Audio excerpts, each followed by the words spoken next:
best extensions or add-ons for TikTok.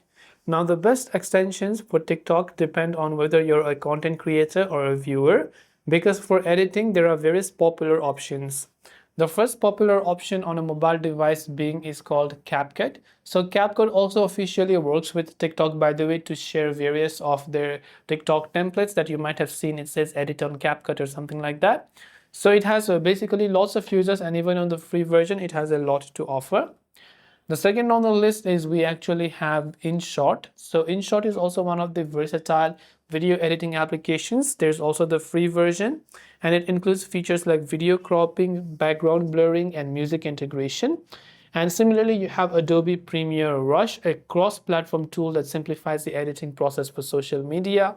Funimate, which specializes in fun, eye-catching effects and creative transitions that can make your videos a standout. And Zoomerang, an all-in-one editor with templates, AI effects, and social media sharing capabilities.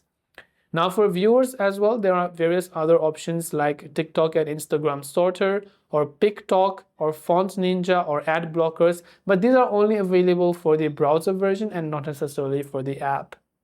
So I hope that this video helped you out. If you have got any further questions, do feel free to leave them down in the comments below. As always, thanks for watching till the very end, and see you soon in the next video.